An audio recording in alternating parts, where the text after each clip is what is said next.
Hello everyone, welcome to Bevkoof IAS.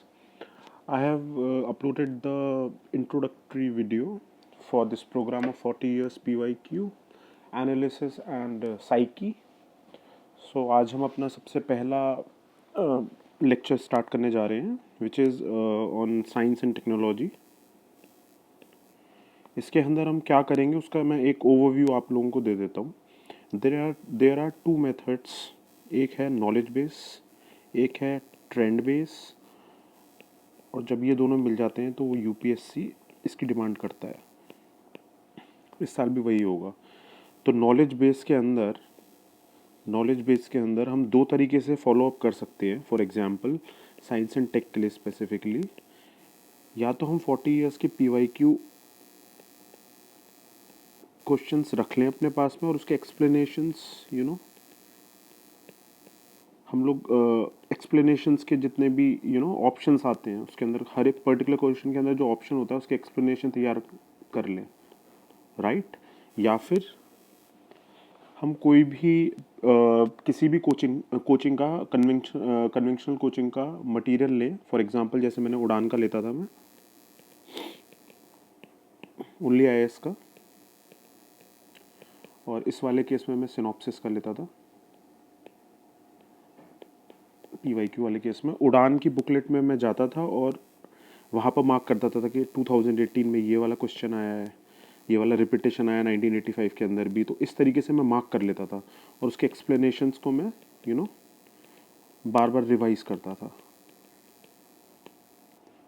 उसके बाद में एडवांस मेथड जब मुझे और ज़्यादा रिसर्च करा मैंने, तो सिनॉप्सिस आईएएस पे मेरे को जाके मिला, जिसके अंदर उन लोगों ने पीवाईक्यूज़ ऑलरेडी दे रखे थे और उसके एक्सप्लेनेशंस हर एक ऑप्शन के दे रखे थे।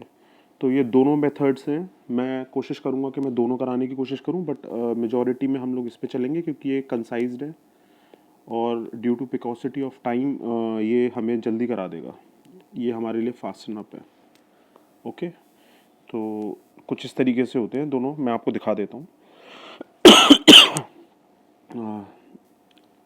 For example space science and tech में हम सबसे पहले स्पेस टेक्नोलॉजी से स्टार्ट करेंगे। तो जैसे for example space through telescopes है, तो HJE, हबल, जेम्स और इवेंट हॉराइजन, ये हमें पता होने चाहिए कि 3 तरीके के टेलीस्कोप हैं जो आए हुए हैं।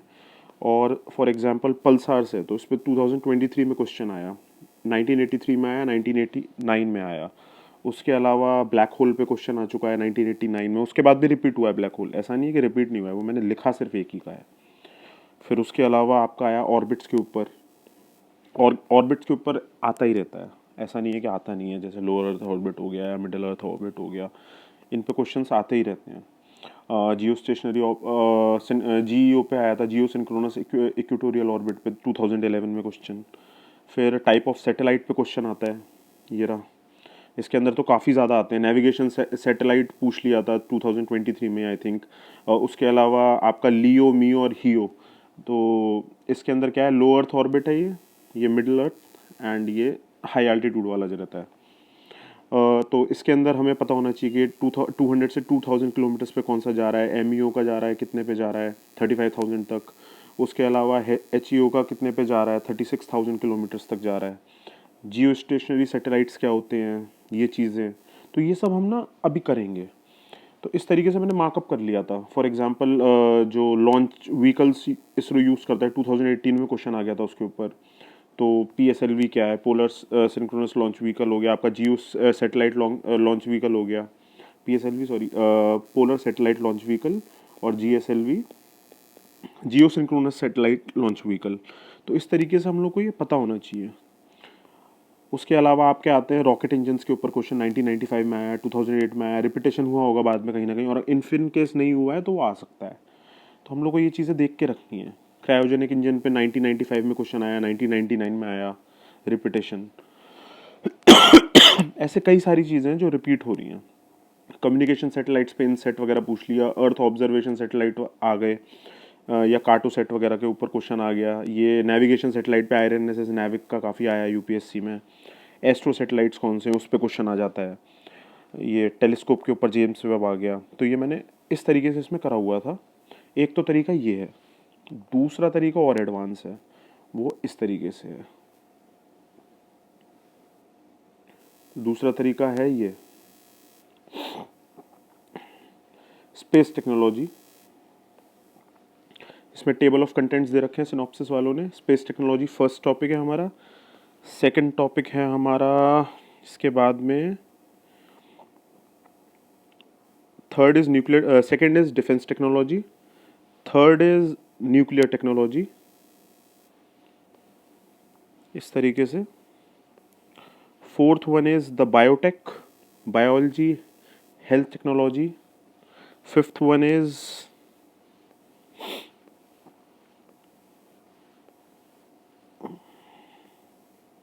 Biotech is the one of the most concerning about important topics. ये सबसे ज़्यादा कवर करता है।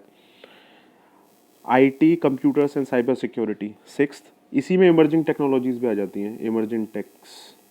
यही है वो इमर्जिंग टेक्नोलॉजी वाला। ओवरऑल रहता है वैसे वो, बट इमर्जिंग टेक में हम इसको भी देखते हैं और बायो को भी देखते हैं, दोनों को देखते हैं इमर्जिंग टेक्नोलॉजी में। इस तरीके से है ये पूरा। एंड मैं पूरा कराऊंगा एंड सो ऑन। ये सारे टॉपिक्स हैं। आज हम जो टॉपिक करने वाले हैं वो सबसे पहला टॉपिक ये है जो भी आएगा, फर्स्ट वाला, स्पेस टेक्नोलॉजी। स्पेस टेक्नोलॉजी के अंदर देखो, अब हम ट्रेंड देखेंगे सबसे पहले कि क्या मतलब क्वेश्चंस किस टाइप के आ रहे हैं, क्या टॉपिक्स क्या हैं। तो इस तरीके से इसमें जॉट डाउन हो रखा है। तो फॉर एग्जांपल 2000, हाँ, और इसमें हम रिवर्स इंजीनियरिंग करेंगे। पहले देखेंगे हम पुराने क्वेश्चंस को, will look into the older questions तो सबसे पहले हम जाते हैं 1979 या 80 के आसपास। 1979 पे क्वेश्चंस कैसे आ रहे थे, मास वेट, मास वर्सेस वेट, सेटेलाइट। तो यहाँ से स्टार्ट हुआ सेटेलाइट वाला क्वेश्चन। फिर उसके बाद में सुपरसोनिक जेट्स पे क्वेश्चन आया 79 में। Light year, nautical mile, kilometre पे क्वेश्चन आया 80 में। 1980 में मास वेट, वही रिपीटेशन 79 वाला इधर आ गया। फिर आया स्केप वेलोसिटी ऑफ अर्थ। फिर 1981 में देखो स्केटरिंग ऑफ लाइट आना स्टार्ट हुआ। 82 में स्केटरिंग ऑफ लाइट आया, ये रिपीटेशन आया। फिर उसके बाद में 1982 में न्यूक्लियर फिजन, न्यूक्लियर फ्यूजन, इन पे क्वेश्चन स्टार्ट हुए। इस तरीके से क्वेश्चंस आ रहे हैं इसके अंदर। फिर आपके ब्लैक होल हो गया, ultraviolet rays, infrared, constellation, Ursa Minor, black hole, supernova, dying star, इस तरीके के क्वेश्चंस। ये Halley's comet, Biela comet, Tuttle's comet, comet के ऊपर क्वेश्चन आ गया 84 में। इस तरीके से। एंड इवन इफ द कुछ क्वेश्चंस ऐसे होंगे जो डायरेक्टली करंट अफेयर से आ जाते हैं कई बार। तो जैसे भास्कर है, आर्यभट्ट है, वैसे तो ये हिस्ट्री है तो हमको पता ही होना चाहिए, इन सेट भी हमको पता होना चाहिए। 1987 में स्केटरिंग ऑफ लाइट पे रिपीटेशन आया। फिर उसके बाद में 1987 में न्यूक्लियर फ्यूजन, न्यूक्लियर फिजन अभी हमने देखा था, रिपीट हुआ है वापस से। इस तरीके से बार बार रिपीटेशन आता है इनमें। 1982 का रिपीटेशन आया 1987 में। उसके बाद में मास वर्सेस वेट फिर से आया 87 में। Voyager 1, Voyager 2, Soyuz, Pioneer. तो ये वोएजर तो काफ़ी इम्पोर्टेंट हैं, ये अभी भी आ रहे हैं। अभी मैं आपको दिखाऊंगा आगे।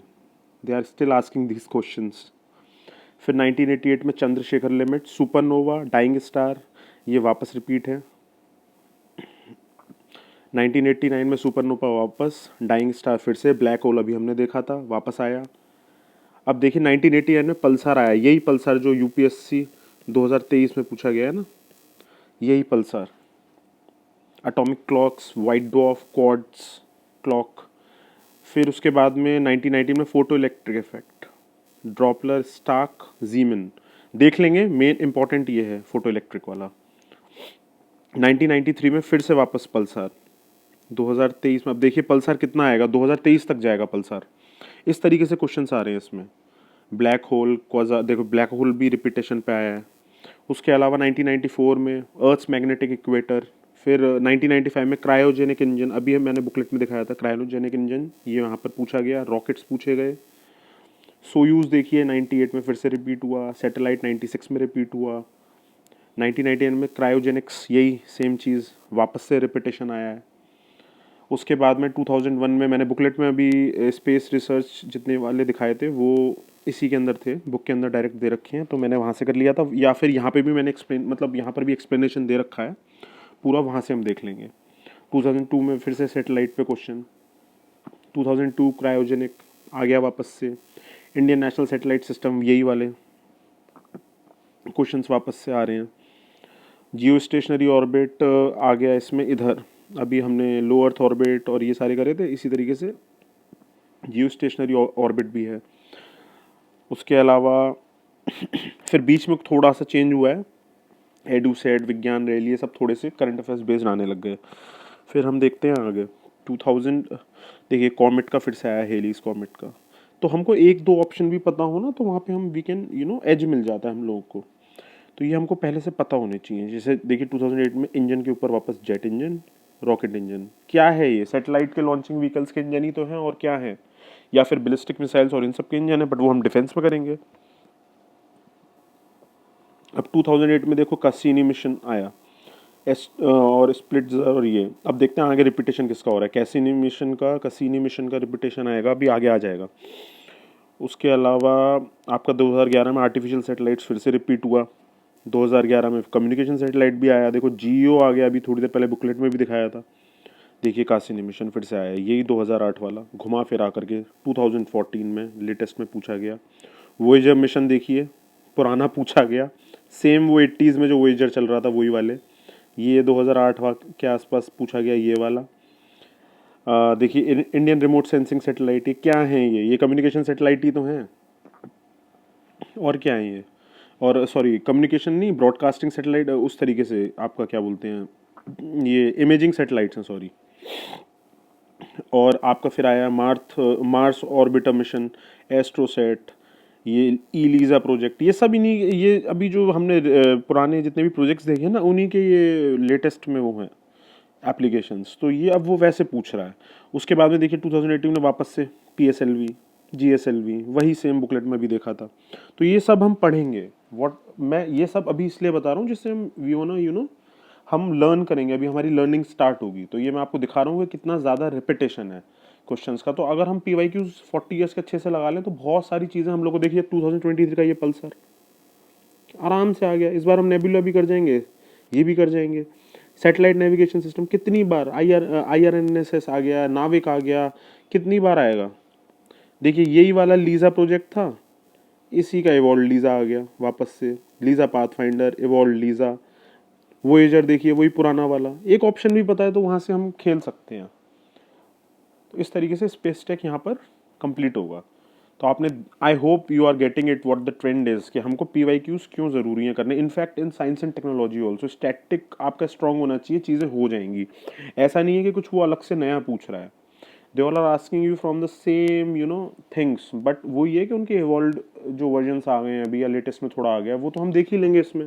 जब हम लेटेस्ट के क्वेश्चन पेपर्स करेंगे तो उससे हमें वैसे भी आइडिया लग जाएगा कि आगे क्वेश्चन आने का चांस क्या है और कैसा होगा। तो so without wasting the time I think we should start. And हमारा स्टार्ट हम लोग कैसे करेंगे कि हम सैटेलाइट वाले पे सबसे पहले 1979 पे जाएंगे, फिर 80 पे जाएंगे, 81, 82, ऐसे करते करते विल गो टूवर्ड्स 2023। यहाँ तक हम जाएंगे और 2024 का पेपर मैं अलग से सॉल्व कराऊंगा पूरा। इस तरीके से हम क्वेश्चंस देखेंगे इसके अंदर। I hope you all are getting it. This is the way one should approach towards PYQ। And इनके सबके एक्सप्लेनेशन दे रखे हैं। जब आप कंप्लीट कर लो तो इन्हीं के आगे इनके एक्सप्लेनेशन लिख लेना, रिवीजन के टाइम पे बहुत हेल्प हो जाती है।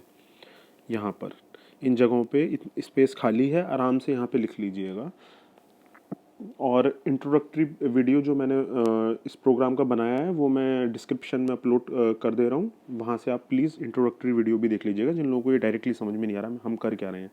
This is all reverse engineering. हमको करना क्या है? अगर हमारे पास PDF भी है बट हमें पढ़ना कैसे है वो हमको पता नहीं है, तो हम कैसे करेंगे? तो हमें इस तरीके से करना है। तो हम now will move on to 1979 question for the space technology, page number 40।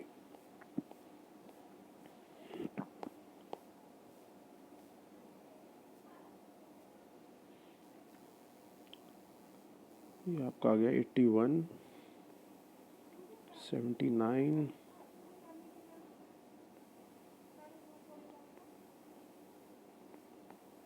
Yes. 1979 में क्वेश्चन आता है, when a man circles round the earth in a satellite then when a man circles around the earth in a satellite, then option A, his mass becomes zero but weight remains constant. Mass remains constant but weight becomes zero. Both masses and weight remains constant. Both mass and weight remain zero. तो देखिए ये question आया 1979 में, बाद में इसका भी repetition हुआ है, बट कोई भरोसा नहीं है कि ये वापस से ना आए, ये आ सकता है। और यूपीएससी में मैं कई सारे क्वेश्चंस आपको दिखाऊंगा जो 30 ईयर्स से नहीं पूछेगा और एकदम से पूछ लिया, specially in art and culture and ancient history. तो इस तरीके के क्वेश्चंस थोड़े बहुत दो चार अगर आप छोड़ना चाहो तो छोड़ सकते हो, बट मैं लेके चलता हूँ कि मैं ये भी करके जाऊँ, राइट। तो पहला क्वेश्चन है ये, इसके अंदर अब मैं आई एक्सप्लेन द क्वेश्चन कि इसमें पूछ क्या रहा है कि जब भी कोई एक व्यक्ति when a man circles round the earth in a satellite, जब वो सैटेलाइट में घूमता है तो बैठ करके, तो वो उस पर क्या इफेक्ट आएगा, मतलब कि उसका मास जीरो हो जाएगा या वेट कांस्टेंट रहेगा या मास रिमेन्स कांस्टेंट या फिर वेट जीरो हो जाएगा या फिर मास एंड वेट दोनों कांस्टेंट रहेंगे या last option mass and weight remain zero, right. तो आप लोगों को एक बेसिक चीज बताता हूं, दो चीजें मैं बता देता हूं, मास और weight. Weight is due to gravity, gravity की वजह से आता है, ठीक है। And mass is universal. Mass आप मार्स पे चले जाओ, आप जुपिटर पे चले जाओ, आप सन पे क्यों ना चले जाओ, अगर जा सको तो वो इट विल रिमेन कांस्टेंट, वो चेंज नहीं हो सकता। बट वेट जो है ना वो बदलता है, जुपिटर पे अलग, सन पे अलग, अर्थ पे अलग। Why? Because due to gravity. तो अपने को बस इतना ही नॉलेज चाहिए था इस क्वेश्चन को सॉल्व करने के लिए। तो इसलिए इसका आंसर क्या होगा? B option. ऑप्शंस देख लेते हैं। Mass is the amount of matter in an object, it is fundamental property of the measure of its inertia, it remains constant. C kg में इसकी ऐसा यूनिट है। Weight, force exerted on an object by gravity, weight equals to mass into gravity. इतना हमें mathematical नहीं जाना है, बस नॉर्मली मैं बताने की कोशिश कर रहा हूँ। सैटेलाइट का भी देख लेते हैं क्या है इसमें, ऑप्शन पता नहीं क्यों दे रखा है इसके अंदर, बट इट्स फाइन। चलो आगे बढ़ते हैं, ज़रूरत नहीं है। अब आ जाते हैं नेक्स्ट क्वेश्चन पे। अब यहाँ से थोड़ा इंपॉर्टेंट स्टार्ट हो रहा है। The supersonic jets tend to cause a destruction of ozone layer, B sound pollution, C nervous system breakdown या D all of the above. Supersonic jets क्या कॉज करने की कोशिश करते हैं, ये बताइए। पहले तो हमें सुपरसोनिक जानना पड़ेगा क्या होता है। एक्चुअली इंपॉर्टेंट लर्निंग ये है कि हमें सुपरसोनिक जानना है। स्पीड ऑफ लाइट से ज़्यादा चलने वाले सुपरसोनिक जेट होते हैं। Speed of light, sorry, speed of sound, I am really sorry, मैं फ्लिप ऑफ टंग हो गया मेरा। स्पीड ऑफ साउंड की स्पीड से अगर कोई चीज़ तेज चल रही है तो वो सुपरसोनिक स्पीड पे आ जाएगी, और मल्टीपल्स में अगर वो चल रही होगी तो वो हाइपरसोनिक में चली जाती है। ये भी याद रखना, क्योंकि अभी हमने ब्रह्मोस का टेस्ट भी किया है हाइपरसोनिक वाली, इसीलिए। तो इसका आंसर क्या है, इसमें दे रखा है destruction of ozone layer, the supersonic jets. आपने हवा में देखा होगा जब सुपरसोनिक जेट्स चलते हैं तो क्लाउड्स में ना, इस तरीके के ब्लू कलर के बनते हैं, वाइट लाइट, मतलब क्लाउड्स अगर ऐसे हैं तो इसके बीच में से निकल रहा होगा इस तरीके से जेट। वो क्या कर रहा होता है, वो डिस्ट्रक्ट कर रहा होता है ओजोन लेयर को, बस वो वही बता रहा है। बट साथ में देखा जाए तो साउंड पोल्यूशन भी कर सकता है और नर्वस सिस्टम ब्रेकडाउन भी कर सकता है। तो ये तीनों ही चीज़ें कर सकता है, इसलिए इसका answer all of the above होगा। यहाँ पर इन लोगों ने ऑप्शन गलत दे रखा है। मैं यही समझाने की कोशिश कर रहा हूँ कि ज़रूरी नहीं है कि सही हों वो लोग, कई बार गलत भी आंसर्स दे दिए जाते हैं। अब इसकी लर्निंग देखते हैं। Fighter jets are most common examples of supersonic aircraft flying at a multiple speed of Mach 5, यानी multiples of Mach 1 is like speed of light का फर्स्ट पैरामीटर तोड़ा, सेकेंड, 3, 4, 5, तो 5 मल्टीपल्स ऑफ आ रहे हैं ना, तो वहाँ पर हाइपरसोनिक एयरक्राफ्ट बन जाता है वो, ठीक है। This is the thing, this leads to the thinning of the ozone layer और कॉजेज ओजोन लेयर डिप्लीशन। अगर आप चाहें तो इस पर भी देख लें, बट इसका ये इफेक्ट भी है, नर्वस सिस्टम ब्रेकडाउन कर सकता है अगर वो पास से उड़ेगा, और साउंड पोल्यूशन तो वो करेगा ही करेगा। ये भी है, इसीलिए मैं ये करवाने की कोशिश कर रहा था कि कई बार ना पुराने जो आंसर्स क्वेश्चंस होते हैं उनके आंसर्स कई बार गलत दे देते हैं लोग। 1980 के क्वेश्चन की तरफ पढ़ते हैं। Distance of stars is measured in light years, kilometre पर सेकंड। अब देखिए डिस्टेंस ऑफ स्टार्स, जो जितना भी हम स्टार से डिस्टेंस मेजर करते हैं ना, स्टार्स की दूरी बहुत ज़्यादा है। जैसे सन तो हमारे सबसे क्लोजेस्ट स्टार है, बट बाकी के स्टार्स प्रॉक्सिमा सेंचुरी जो गैलेक्सी है वो, उसके अलावा उनके जितने भी स्टार्स हैं हम इसमें स्पेस में देखते हैं, उनकी दूरी ज़्यादा है, तो उसको नापने के लिए हमारे पास में किलोमीटर्स में हम नहीं नाप सकते। तो व्हाट वी यूज़ टेलीस्कोप्स। और टेलीस्कोप्स क्या मेजर कर रहे होते हैं? वेव्स या फिर फ्रीक्वेंसी। और वेव्स या फ्रीक्वेंसी किसके फॉर्मेट में होती है? लाइट के फॉर्मेट में। अब वो लाइट की कोई भी वेवलेंथ हो सकती है जिसमें जिस हिसाब से वो टेलीस्कोप बना हो, इसलिए हम लाइट ईयर्स में यू नो लाइट ईयर्स में हम लोग इसको मेजर करते हैं। और इसी की वजह से light years A is the correct answer. Distance of stars is measured in light years. I think इसमें ज़रूरत है नहीं ज़्यादा कुछ मुझे बताने की, क्योंकि ये तो आप लोगों को पता ही है, क्योंकि light travels at a speed of 3 lakh kilometres पर सेकेंड। तो I think that is much more enough. एक चीज़ और देख लेते हैं इसमें, बाकी के 3 ऑप्शंस, किलोमीटर्स पर second, kilometres only, nautical miles. Nautical miles एक बार हम देख लेते हैं क्या होता है। नॉटिकल माइल्स होता है 1.58 किलोमीटर, 1.15 किलोमीटर। ओके, 1.15 या समथिंग, आप गूगल करके देख लीजिएगा, 1 पॉइंट समथिंग कुछ किलोमीटर्स पे जाता है वो। अब आते हैं 1980 के क्वेश्चन पे। Neil Armstrong was the first person to reach on the moon while walking on the moon. A, his mass remained same. देखिए सेम वही क्वेश्चन। अभी हमने लर्निंग क्या सीखी थी कि मास तो हमेशा कांस्टेंट रहेगा, वेट हमेशा ऊपर नीचे होगा, तो मास कांस्टेंट तो mass remain the same but weight decreased. Simple, B option.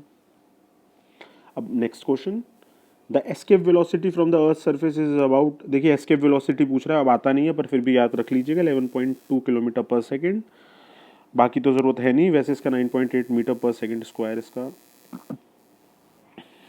मतलब मीटर्स में अगर आ जाता है तो अब ज़रूरत नहीं है। ये 1980s में इस तरीके के क्वेश्चन आ रहे थे। धीमे धीमे करके हम लोग अपने सेम क्वेश्चंस की तरफ बढ़ेंगे और तब you will enjoy the process. 1981 में क्वेश्चन आता है, to an astronaut in the spacecraft the sky colour appears to be blue, white, black, orange. Sky का कलर क्या दिखता है? क्या वहां पे, अच्छा देखिए ये क्वेश्चन ना अभी भी पूछा जा रहा है बट अलग वे में। यही है स्कैटरिंग ऑफ लाइट।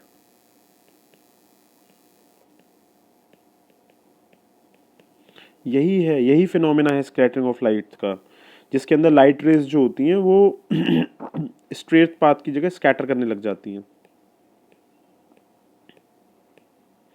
एक स्ट्रेट पाथ में जा रही है, कोई ऑब्स्टिकल आया, स्कैटर कर गई।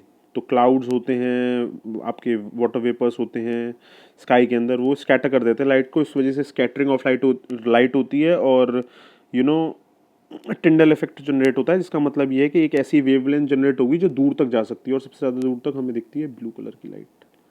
वैसे हमको स्कैटर्ड वे में वो दिखती है, और वैसे देखा जाए दूर तक जैसे ट्रेन्स वगैरह में तो हमको रेड दिखता है। तो हमको ये याद रखना है। बट अगर हम स्पेस में है तो हमको क्या दिखेगा? हमको ब्लैक दिखेगा, क्योंकि यहाँ रिफ्लेक्ट होकर आ रही है, स्पेस में रिफ्लेक्ट होकर नहीं आ रही, इसलिए इसका आंसर ब्लैक है। You have to understand these things, ये हेल्प करेंगी आपको काफ़ी ज़्यादा। जैसे फॉर एग्जांपल देखिए, violet and blue light have the shortest wavelengths, इसलिए owing to its short wavelength blue is scattered more than other colours. This makes the sky appear blue to human eye. This is what scattering of light, the Tyndall effect is what I am talking about, right? अब atmosphere ही नहीं होगा तो कुछ space में दिखेगा नहीं, space में atmosphere थोड़ी है, वो तो अर्थ पे है। नेक्स्ट क्वेश्चन, अच्छा देखिए, this is the the important questions. The sun derives its energy from nuclear fission, nuclear fusion, oxidation of helium, fusion of noble metals. तो ये हमको जानना पड़ेगा, what is nuclear fusion and what is nuclear fission. ये दो important चीज़ें हैं, one should know about these things because ये अभी भी पूछे जा सकते हैं, इसमें कोई भी इस तरीके का कोई डाउट नहीं है कि नहीं पूछा जाएगा।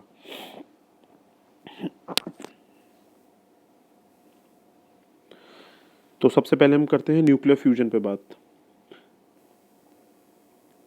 कि न्यूक्लियर फ्यूजन होता क्या है और न्यूक्लियर फिजन क्या होता है, राइट। उसके बाद में हम डिसाइड करेंगे कि क्या बोलते हैं कि सन पे क्या चल रहा है, राइट। न्यूक्लियर फिजन सबसे पहले कर लेते हैं। न्यूक्लियर फ्यूजन में आप मान लीजिए एक एटम है किसी भी चीज़ का, यूरेनियम हो गया, किसी भी चीज़ का, वो ब्रेक करता चला जाएगा स्मॉलर एटम्स, तो वो फिर और दो तीन तीन में इस तरीके से ब्रेक होंगे, फिर वो ब्रेक होंगे और ब्रेक होते चले जाएंगे। This is called nuclear fusion, क्योंकि एटम है वो ब्रेक कर रहा है और इतना रेडिएट कर रहा है, इतनी गर्मी छोड़ रहा है कि वो और ब्रेक करता जा रहा है और वो रुक ही नहीं रहा, ऐसा लग रहा है कि नेवर एंडिंग प्रोसेस है, ब्रेक करता जाएगा। That's called the fission,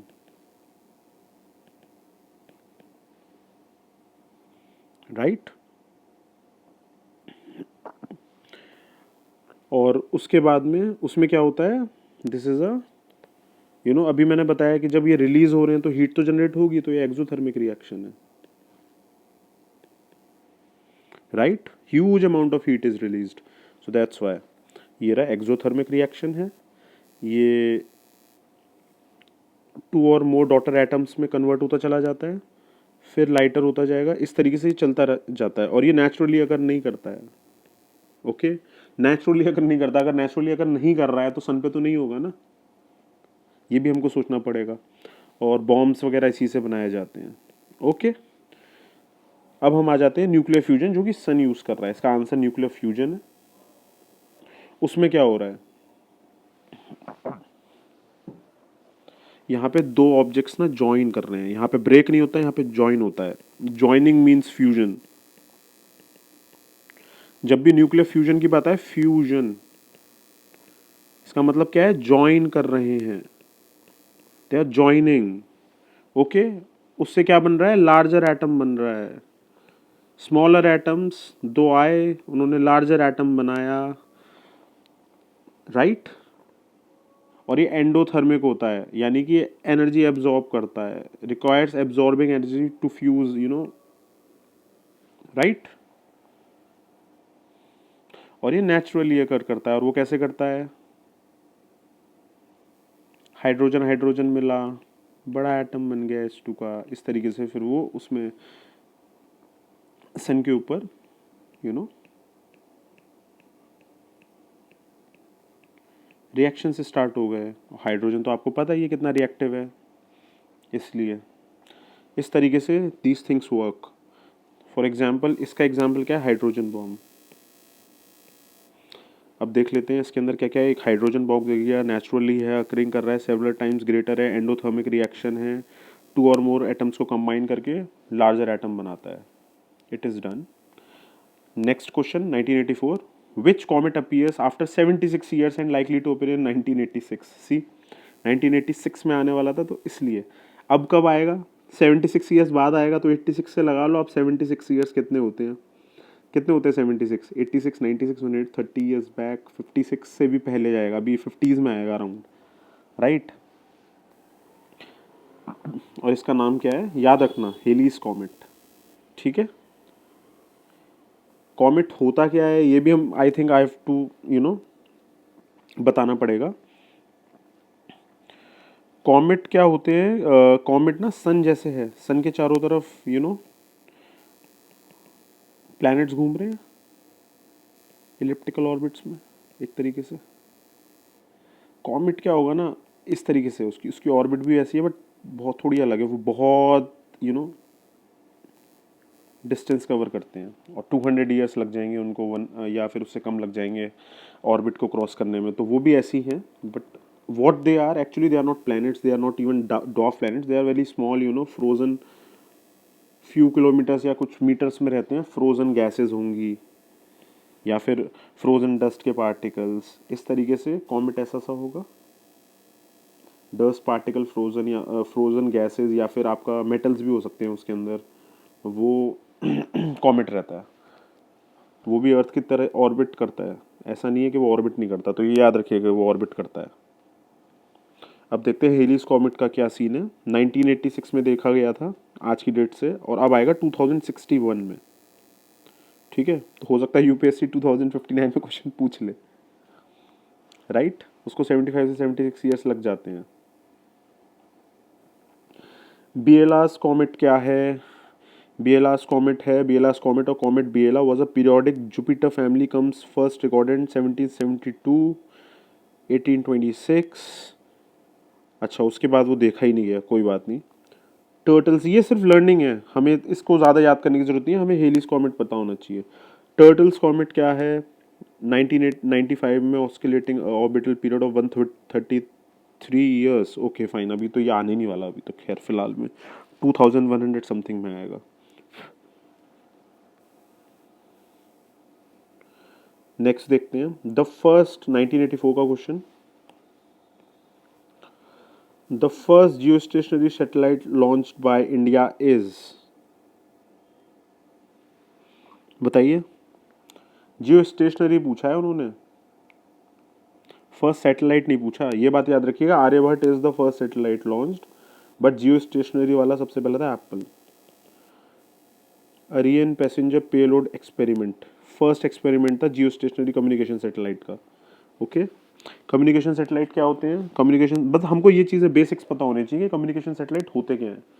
communication satellites are दो satellites which we actually use to communicate with each other. For example, अभी मैं वीडियो बना रहा हूँ, यूट्यूब पे अपलोड करूँगा, उसके बाद में कम्युनिकेट करने के लिए आप लोग नेट का यूज़ करेंगे, तो हो सकता है कि वो डायरेक्टली फाइबर केबल से नहीं, वो सेटेलाइट के थ्रू भी आ रहा हो। अगर आप मोबाइल में देख रहे हैं तो वो समझ रहे हैं, सेटेलाइट से टावर, टावर से इधर। तो कम्युनिकेशन सेटेलाइट्स क्या हैं? जिसमें हम बात कर रहे होते हैं मोबाइल के थ्रू, ये डायरेक्ट चीज़ है, तो उसमें कम्युनिकेशन सेटेलाइट्स का ज़्यादातर यूज़ होता है। इस तरीके से रहता है पूरा। और देखते हैं भास्करा क्या है। Bhaskar 1 and 2 are the two satellites built by the ISRO that forms India's first low Earth orbit observation. Bhaskara first low earth orbit satellite है, फर्स्ट लियो, जो मैंने बुकलेट में दिखाया था। भास्करा है, और first geostationary satellite, first GSS आपका Apple है, फर्स्ट सैटेलाइट आपका आर्यभट्टा है। तो यू हैव टू फर्स्ट कौन से हैं, थोड़ा सा पता होना चाहिए, राइट। इनसेट क्या है? इंडियाज नेशनल सैटेलाइट सिस्टम का एक हिस्सा है इनसेट।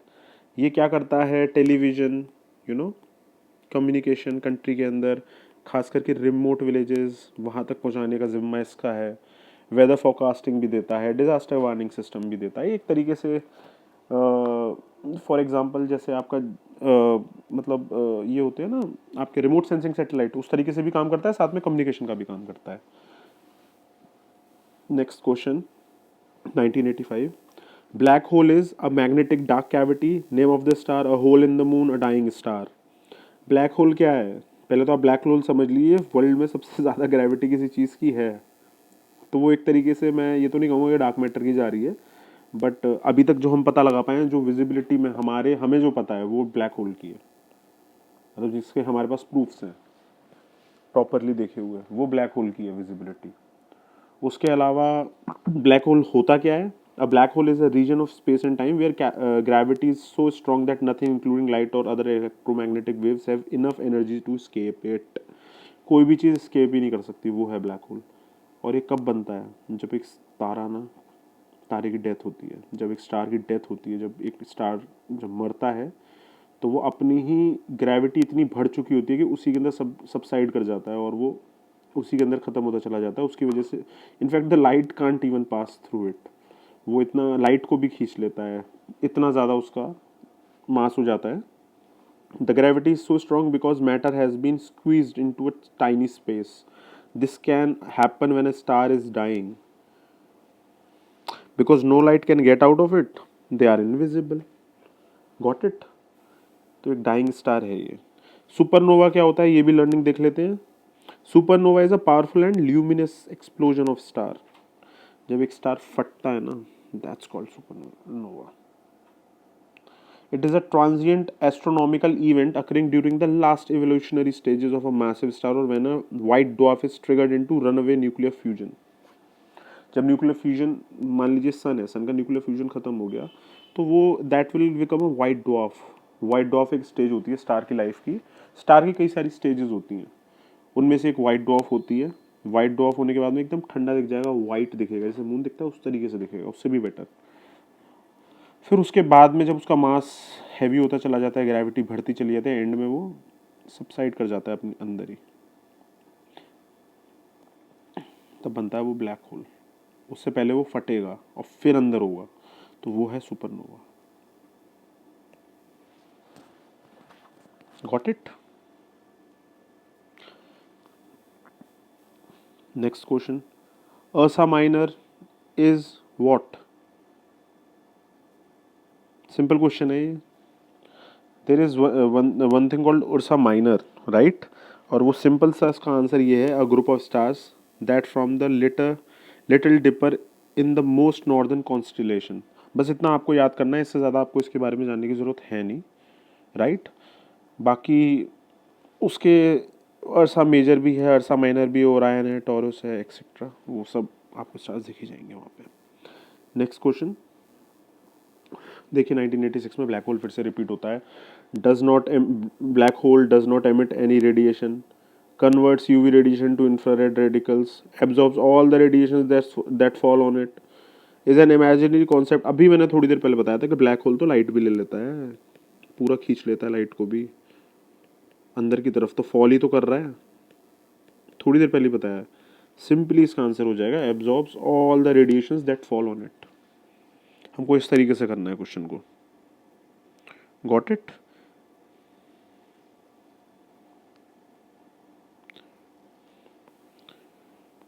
अल्ट्रा वायलेट रेज भी देख लेते हैं, इसमें क्वेश्चन आया तो, क्योंकि अल्ट्रा यूवी पर क्वेश्चन आ चुका है पहले भी। 3 तरीके की यूवी होती हैं, एक यूवी ए, एक UV B and UV C, right?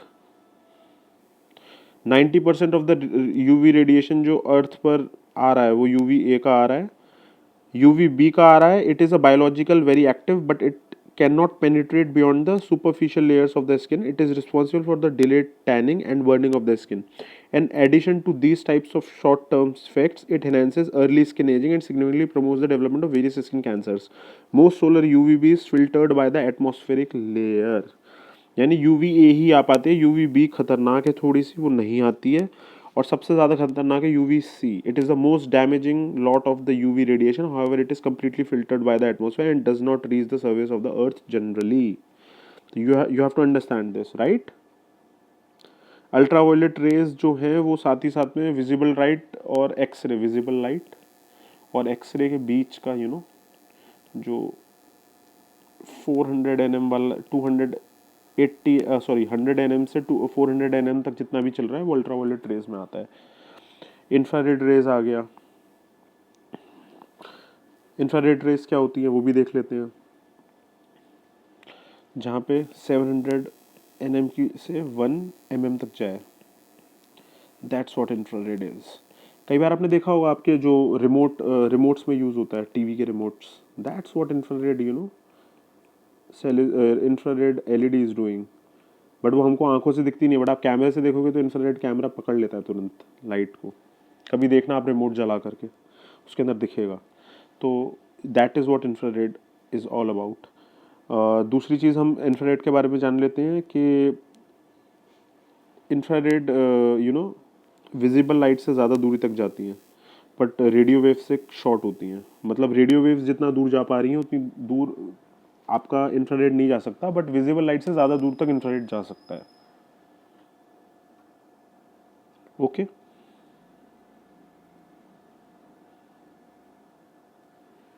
साथ ही साथ में infrared pictures can depict ocean eddies और vortices and map current such as Gulf Stream, even El Nino phenomena can be spotted. Infrared data transmission is used in short range communication among computer peripherals and personal digital assistants. इससे ज़्यादा आपको जानने की ज़रूरत है नहीं, ना requirement है, इतना इज इनफ।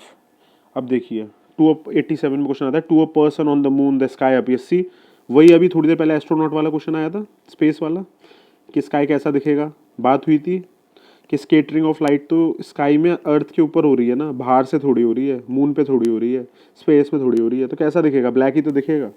अभी we just talked about it. पीछे जाइए, देखिए, अगर आपको याद नहीं आ रहा है तो क्या बताया था, लर्निंग आपको सीखने को मिलेगी, वहीं से होगा। This is the fundamental.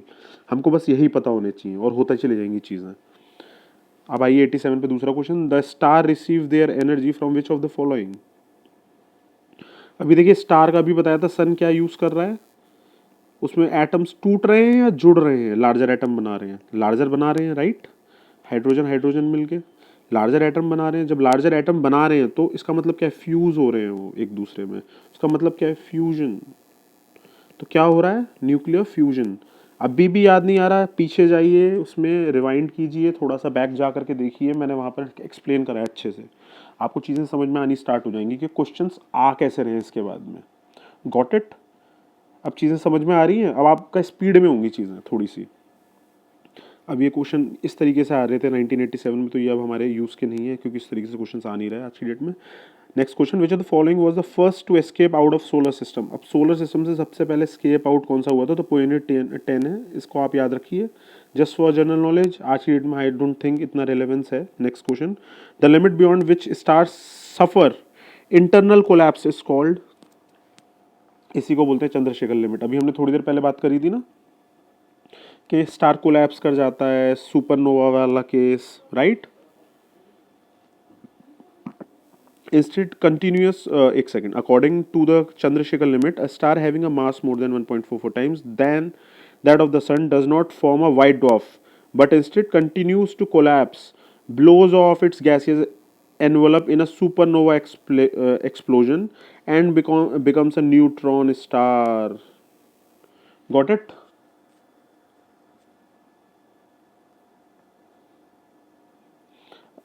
Supernova, supernova is a powerful and luminous explosion of a star. उसके बाद में आपका न्यूट्रॉन बन जाएगा। इस तरीके से हमको देखना है, वाइट डॉफ से इधर आया, फिर इधर जाके न्यूट्रॉन पे बन गया कन्वर्ट हो करके, और फिर एंड में होगा क्या, ब्लैक होल बनेगा वो आगे चल के। तो इस तरीके से हमको ये चीज़ें समझनी है। This is what you know we have to understand.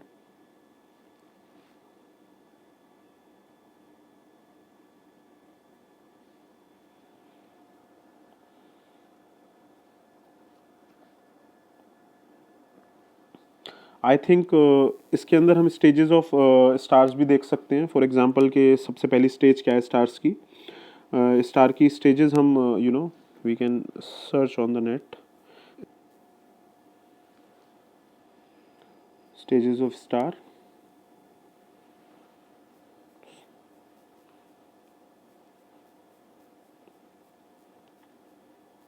Because there is a confusion behind that, तो मैं अभी देख ही लूँगा। Star formation, star evolution of life, या it was like that, I was right. देखिए, रेड जाइंट बना, planetary nebula बना, फिर वाइट डॉर्फ बना, फिर ब्लैक डॉर्फ बना, फिर सुपरनोवा। सुपरनोवा के बाद में वो क्या बन रहा है, न्यूट्रॉन स्टार। अभी हम इसी चीज़ पे चल रहे हैं। न्यूट्रॉन स्टार के बाद में क्या बनेगा, ब्लैक होल। Got it. तो ऐसे ही हमको करना है, वाइट डॉर्फ से ब्लैक डॉर्फ, वाइट था, ग्लो मार रहा था, फिर धीमे धीमे ब्लैक हुआ, खत्म हुआ, सुपरनोवा एक्सप्लोजन हुआ। एक्सप्लोजन होने के बाद में वो उसमें कुछ सिर्फ न्यूट्रॉन ही रह गए, तो न्यूट्रॉन स्टार हो गया। उसके बाद में फिर वो भी नहीं बच रहा है, वो उसमें भी कोलैप्स हो रहा है, तो वो ब्लैक होल बन गया। This is what you know the cycle of the star is. इस तरीके से हमको ये याद भी रखना है, आगे चल के ना सारे क्वेश्चन इसी टाइप से आते हैं फिर। तो we have to mug all these things up.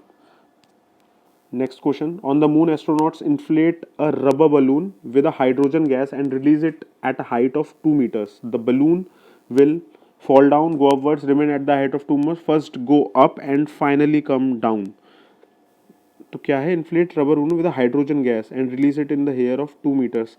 अब देखिए, वहाँ पे कोई एटमोसफेयर तो है नहीं, तो eventually it will come down, fall down, but still इसमें this people are not sure. But atmosphere जब है ही नहीं, एयर है ही नहीं, तो वो स्पेस में भी क्या ही रह लेगा, वो बैठेगा ना आकर के नीचे, क्योंकि 1/4 ग्रेविटी है मून पर भी। तो I think it will come down, but let's see. मुझे इसका कन्फ्यूजन अभी भी है, बट स्टिल मैं I will go with fall down. आप लोगों को पता हो तो आप प्लीज़ कमेंट करके बताइएगा क्या होगा। 1989 में ब्लैक होल्स के ऊपर फिर से क्वेश्चन आ रहा है, सेम वही उन्हीं पीछे वाले रास्तों से। Black holes refers to holes occurring heavenly bodies, bright spots on the sun, collapsing object of high density, C collapsing object of low density. अब कोलैप्स तो हो ही रहा है, अब हाई डेंसिटी का ही होगा ना, इतनी हैवी चीज़ों को वो कोलैप्स करा रहा है। तो याद रख लीजिएगा, black holes refers to collapsing objects of high density. Got it. Black holes हम कई बार कर चुके हैं, तो अब ज़रूरत नहीं है। आप रिवाइंड कीजिए, वापस जाइए, फिर से देखिए अगर आपको याद नहीं आ रहा तो। अब देखिए पल्सार पे स्टार्ट हो गए आने। Very small time intervals are actually measured by, सबसे कम टाइम इंटरवल सब किससे मेजर किया जाता है? क्वार्ट्स क्लॉक या एटॉमिक? एटॉमिक लेवल पे करा जाएगा ना, सिंपल। एटॉमिक क्लॉक्स क्या होती हैं? वो रेजोनेट फ्रीक्वेंसी, एटम्स की जो फ्रीक्वेंसी है, एटम, हर एक एटम फ्रीक्वेंसी निकाल रहा है, उसको, सॉरी, उसकी फ्रीक्वेंसी आ रही है, उसको रेजोने उसका उसको मॉनिटर करते हैं, उसका मेजरिंग जो टाइम हुआ रेजोनेटिंग का, उसको बोल, उससे ही हम एटॉमिक क्लॉक्स, हम लोग उससे ही टाइम निकालते हैं। तो ये हमको पता होना चाहिए। Atomic clocks combine a quartz crystal oscillator with an ensemble of atoms to achieve greater stability. It is based on atoms having different energy levels. In atomic clock, the natural oscillations of atoms act like the pendulum in a grandfather clock. समझ में आया? और ये बहुत accurate time keeping device है history का। उसका 1 second का एरर आएगा 100 मिलियन ईयर्स के अंदर, तो देखा जाए तो ना के बराबर, राइट।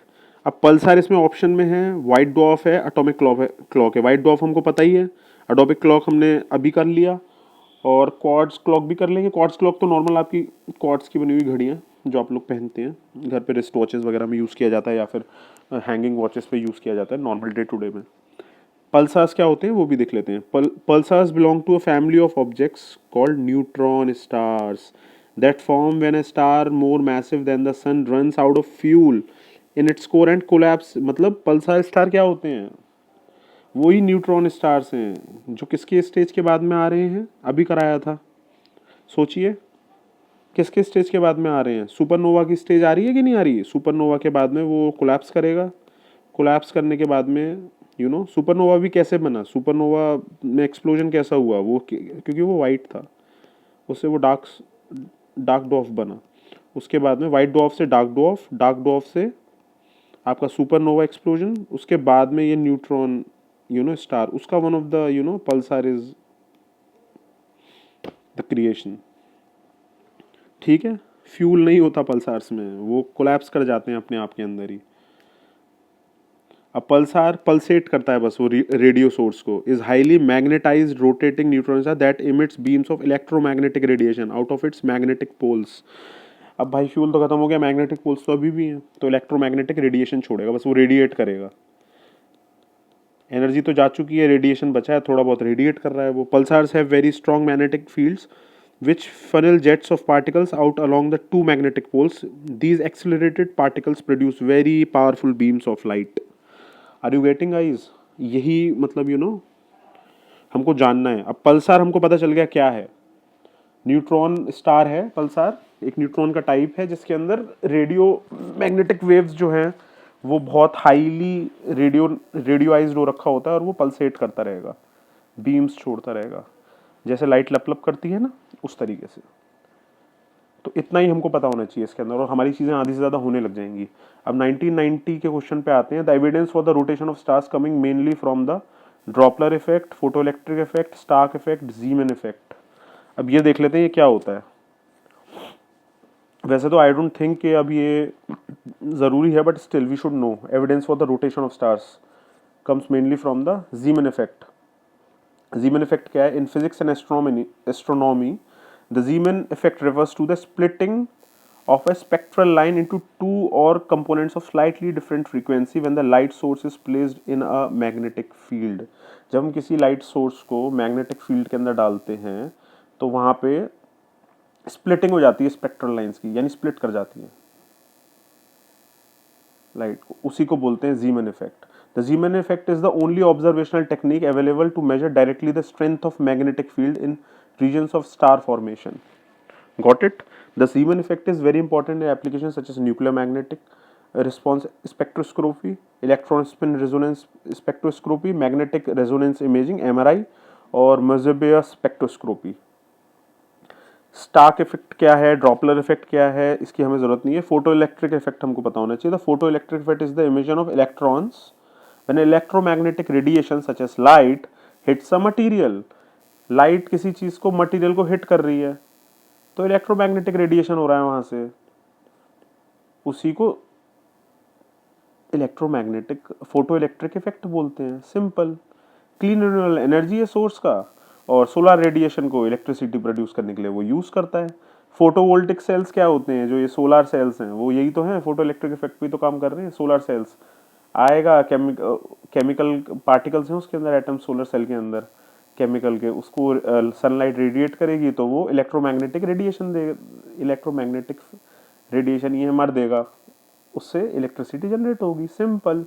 तो फोटो इलेक्ट्रिक इफेक्ट ये है। दिस वाज द लर्निंग, ये हमको लर्न करना था यहाँ से ऑप्शन से, कि कल को आ जाएगा आराम से ये। अब देखिए फिर से क्वेश्चन आया 1993 में, पल्सार क्या है, क्वासार क्या है, ब्रिटल स्टार क्या है और ब्लैक होल क्या है। तो ब्लैक होल हमने कर लिया, पल्सार हमने कर लिया, ब्रिटल स्टार और क्वासार देखते हैं। क्वेश्चन क्या है, विच of the following is not an astronomical object. Astronomical object नहीं है, तो पल्सार तो एस्ट्रोनॉमिकल ऑब्जेक्ट ही है ना, ब्लैक होल तो एस्ट्रोनॉमिकल ऑब्जेक्ट ही है ना। क्वासार तो पल्सार से ही पता चल रहा है, क्वासार भी कोई ना कोई स्टेज होगा। ये ब्रिटल स्टार क्या है वो देखना पड़ेगा कि क्यों एस्ट्रोनॉमिकल ऑब्जेक्ट नहीं है। ब्रिटल स्टार्स, सरपेंट स्टार्स और ओफिरॉइड्स और echinoderms in the class Ophiuroidea closely related to starfish. No brittle star is known to be dangerous nor. ये स्टारफिश की एक वेराइटी है ब्रिटल स्टार, स्टारफिश होती है बस ये। These are not actual stars. तो हमको इस तरीके से एलिमिनेट करना आना चाहिए। अब क्वासार क्या है वो भी देख लेते हैं, कल को अगर आता है तो हेल्पफुल होगा। Quasar is a supermassive black hole feeding on a gas at the center of a distant galaxy. Quasar is the short for the quasi-stellar radio source. Got it? Black hole का एक type है quasar. अगला देखते हैं, which of the following is the most important reason for the establishment of Vikram Sarabhai space centre at Thumba. तो ये question I don't think अब जरूरी है, बट स्टिल इसका आंसर देख लेते हैं। The most important reason for the establishment of the Vikram Sarabhai space centre at Thumba is that it's situated on the geomagnetic equator. Geomagnetic equator के बारे में हमको पता होना चाहिए। Earth magnetic equator, it is the imaginary line रफली parallel to the geographical equator and passing through those points when a magnetic needle has no dip. Magnetic needle पे कोई डिप ना है, वो है। Got it? और ये जो हमारे जोग्राफिकल इक्वेटर है ना, उसी के पैरेलल चल रहा होता है मैग्नेटिक इक्वेटर भी। The magnetic equator is where the dip or inclination is zero. There is no vertical component to the magnetic field. ना इधर जाएगा ना इधर जाएगा, बस वहीं पे रह जाएगा। It turns out that the magnetic equator is quite important for research or geophysics and the interaction of the Earth's field with the atmosphere and solar wind. Research करने के लिए इसलिए विक्रम साराभाई स्पेस सेंटर वहां पे लगाया गया। Got it? रॉकेट लॉन्च करने के लिए आया समझ में?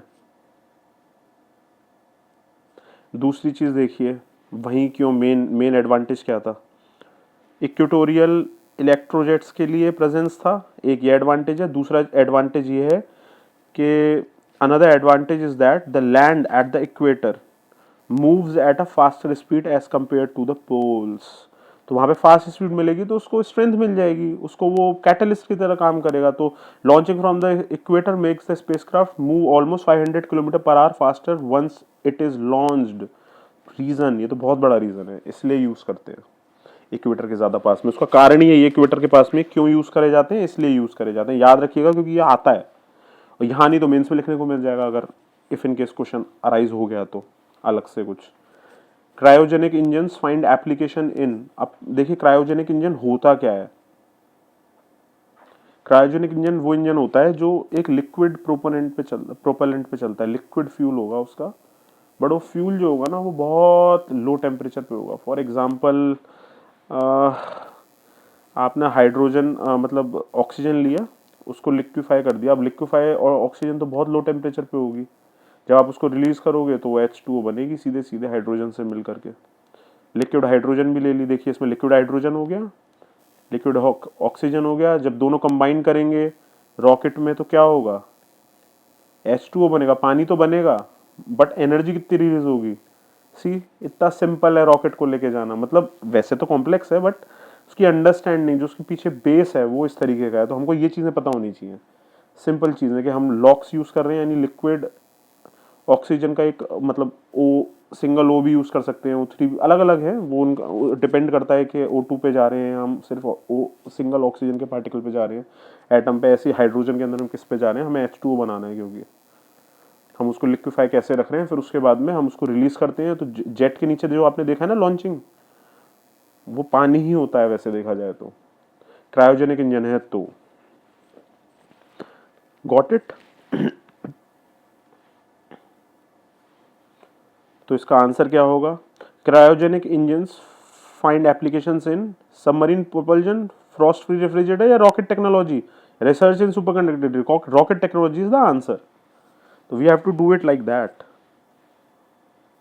Which of the following satellites to be launched from India in 1996? irrelevant है, जरूरत नहीं है अभी।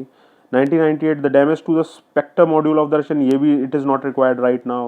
The satellite of the कुछ years जो आते हैं ना मिलेनियम वाले, इसमें ये लोग पूछने लग जाते हैं यूपीएससी वाले थोड़ा सा करंट से, बट अब अभी जरूरत नहीं है नहीं। स्टिल हम लोग लेटेस्ट टेक्नोलॉजीज देख के जाएंगे। The satellite of which of the following countries have helped in the preparation of detailed and complete map of Antarctica, detail and complete, okay ये कनाडा ने करा था, बस इससे ज़्यादा हमें जानने की जरूरत नहीं है क्योंकि ये पुराना है। Low temperature cryogenics find application in see, same cryogenics पे क्वेश्चन आ गया। Space travel, surgery, magnetic levitation, surgery, magnetic levitation, telemetry, space travel, surgery, telemetry, space travel, magnetic levitation, telemetry. अब क्रायोजेनिक्स का कहाँ यूज होगा, liquid oxygen, liquid hydrogen, magnet के ऊपर नहीं डालते हैं सुपर कंडक्टर बनाने के लिए जिससे वो मैग्नेटिक लेविटेशन हो जाए, आया कुछ याद, रॉकेट्स में यूज नहीं करते हम, लिक्विड हाइड्रोजन का यूज नहीं कर रहे और ऑक्सीजन का, इसमें आपको हार्ट के ट्रांसप्लांट हो गया, सर्जरीज हो गई उसके अंदर। तो बस हमको यही इतना ही दिमाग लगाना है उसमें, दो चीज़ें भी याद हैं तो हो जाएगा। जैसे स्पेस ट्रैवल यहाँ दिख गया, मैग्नेटिक लेविटेशन यहाँ दिख दिया, मैग्नेटिक लेविटेशन यहाँ पे भी दिख रहा है, यहाँ पे भी दिख रहा है। टेलीमेट्री का मुझे ऑप्शन नहीं पता, सर्जरी का आई न्यू अबाउट दिस, तो option A is the answer. अभी और इजी क्वेश्चन आ रहे हैं, वो फिर भी हार्ड था। Which who is the scientist in whose honor the Chandra X-ray telescope has been seen? Chandra X-ray telescope, simple. Chandrasekhar, Subrahmanyan Chandrasekhar, got it. Chandrasekhar limit बनाने वाले। The location of the space organization units have been marked in the given, ये इसकी जरूरत नहीं है अब। The world's highest ground-based telescope observatory is located in India. Yes, this is true. But अभी के लिए क्या है, आटाकामा डेजर्ट में चिले में है, उस टाइम पर इंडिया में था। Okay, the currently highest ground based telescope observatory is located in Atacama Desert. Got it? Next question, actually science and tech के अंदर क्वेश्चंस इस स्पेस एंड टेक्नोलॉजी में इसी टाइप के आते हैं, इससे ज़्यादा कुछ अलग नहीं आते हैं, तो इतना ही है। बट जब हम पॉलिटी और इकोलॉजी में देखेंगे वहाँ पे आपको वेरिएशन ज़्यादा नहीं दिखेगा, आपको वहाँ लगेगा कि हाँ या ये बिल्कुल सेम जा रहा है, एकदम वही है। 2002 में क्वेश्चन आया, artificial satellites are always launch from the earth in the eastward direction, the earth rotates from the west to east and so the satellite attains the escape velocity. अब बताइए इसमें क्या है answer. Artificial satellites are always launch from the earth in the eastward direction, ये always क्यों होगा भाई, पर है, ऐसा ही है, इक्वेटर है तो हमें जो ईस्ट दिख रहा है वो वेस्ट है और जो हमें वेस्ट दिख रहा है वो ईस्ट है। Got it. तो जब भी हम लॉन्च करेंगे तो हमें उसकी स्पीड में लॉन्च करना है ना, sorry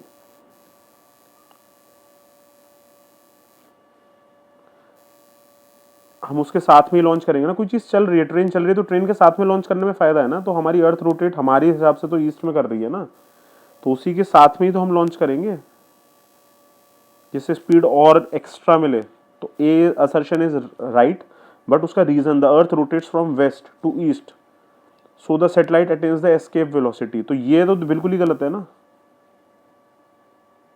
got it. Initial boost चाहिए होता है, हमने थोड़ी देर पहले भी करा, आप पीछे जाइए वापस से, आप देखिए आपको समझ में आएगा, राइट। अर्थ का rotation west to east in that sense तो नहीं है ना, ईस्ट टू वेस्ट ही है, but are you getting it what I am trying to say. Escape velocity के लिए नहीं है वो, उसका रीजन दूसरा है, उसका रीजन है इनिशियल बूस्ट।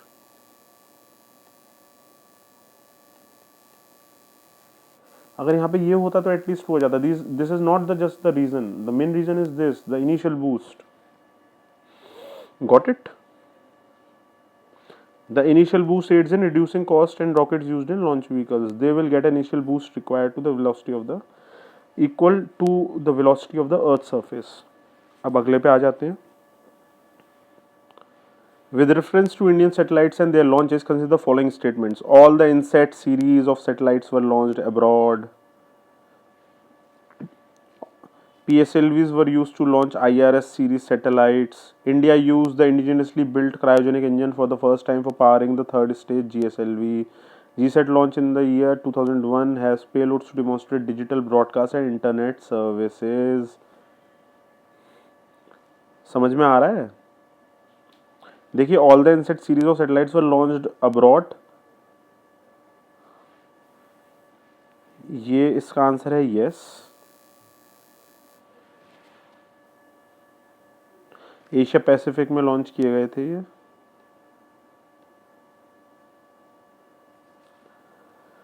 वहाँ से ज़्यादा सही रखता है, इसलिए वो ऑर्बिट्स की वजह से लॉन्च किए जाते हैं. ज़रूरी नहीं है कि हम यहाँ अपने यहाँ से नहीं लॉन्च कर रहे थे, उसका कुछ और मतलब है. Got it. दूसरा, all the INSAT series of satellites were launch abroad. PSLVs were use to launch IRS series of satellite. Yes. इसमें ना अप्रोचेस लगेंगी कुछ, वो मैं आपको बाद में सिखाऊंगा, अभी नहीं. ज़रूरी नहीं है, सिर्फ नॉलेज बेस्ड क्वेश्चन नहीं है ये, मैं आपको सिखाऊंगा बाद में जब वील डू द पेपर्स ना of after 2017. I will show you over there. इनमें अप्रोचेस लगती हैं, ये उस टाइम के हिसाब से क्वेश्चन सेट किया गया है, इनमें अप्रोचेस लगती हैं. डायरेक्टली नॉलेज पे बेस पे क्वेश्चन सॉल्व नहीं होते हैं ये वाले. Got it. इसमें कॉम्प्लेक्स चीज़ें लगेंगी. I will teach you when I will do paper wise discussions. वहाँ पे आई विल शो यू के are all the INSAT series of satellite were launch abroad सही कैसे हो सकता है, या फिर PSLV were use to launch IRS. ये पैटर्न चेंज होते रहते हैं UPSC का. साइकी चेंज करता है वो बीच बीच में. तो अभी जो साइकी चल रही है वो 2021 वाली चल रही है, 22 वाली, 23 की तो नहीं कहूँगा मैं, 24 में भी आया वैसा ही. 17 के बाद जितना भी है वो सेम साइकी चल रही है. तो वो साइकी सीखेंगे, उसके बाद करेंगे इस टाइप के क्वेश्चन को.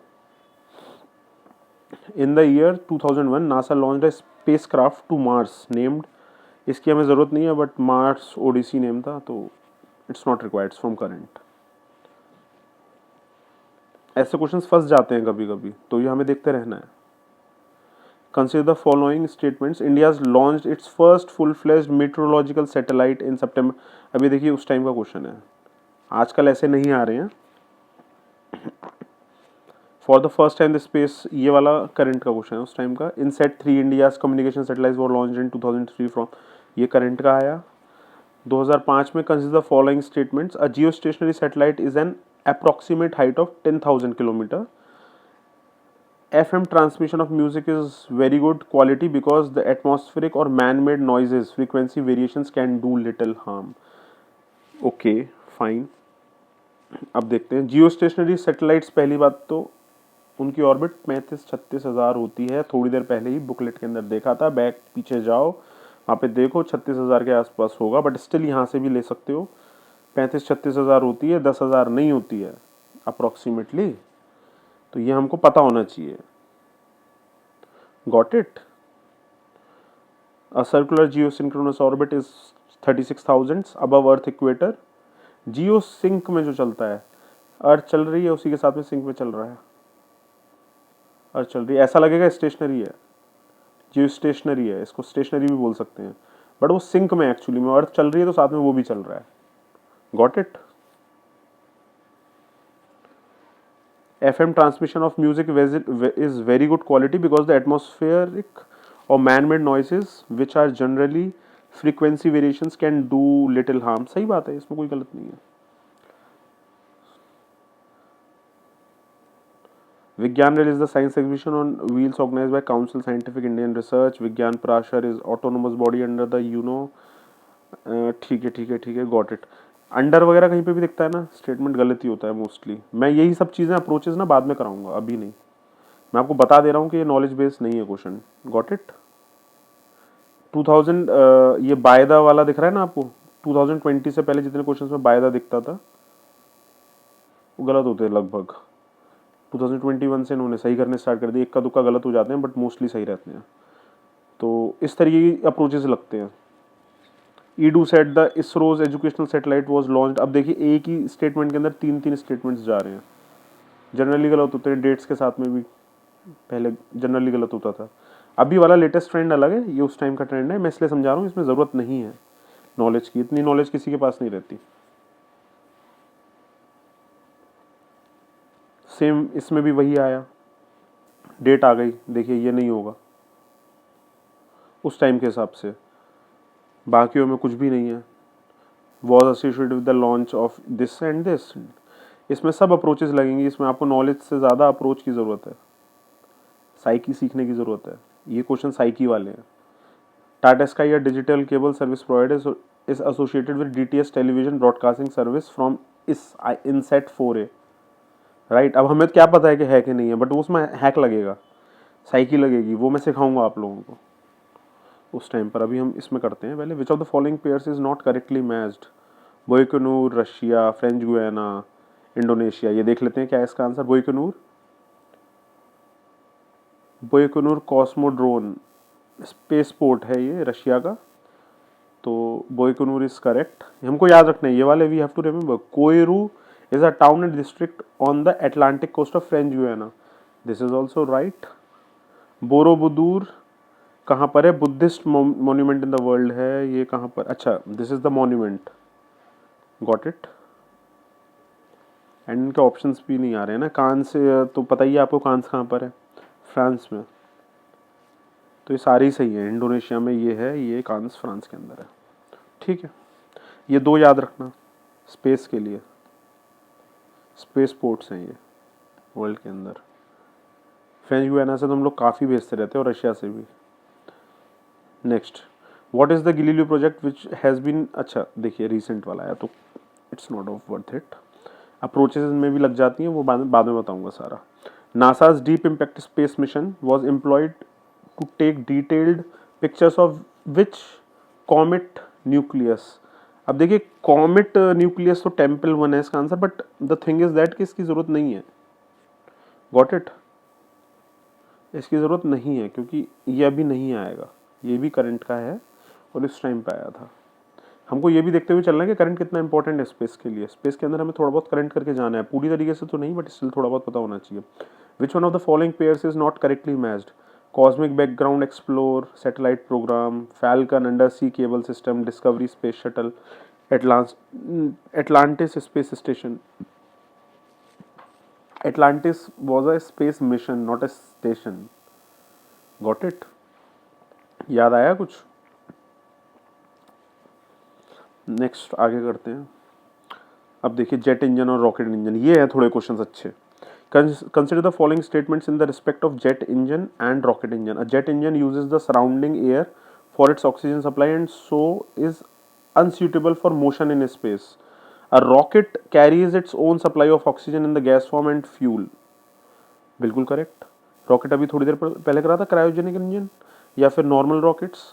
रॉकेट्स के अंदर क्या होता है, ऑक्सीजन फ्यूल ही तो होता है. हाइड्रोजन और ऑक्सीजन मिला दिया, कर दिया खेल, बन गया H2O. समझे. जेट इंजन के अंदर क्या होता है, इनटेक लेता है ना जेट इंजन. ये रहा. एरोप्लेन्स क्या करते हैं, तभी तो बर्ड्स वगैरह को दूर रखा जाता है यहाँ से भी और एरोप्लेन के नेक से भी. रॉकेट इंजन ये रहे, थ्रस्ट पैदा करेगा पूरी.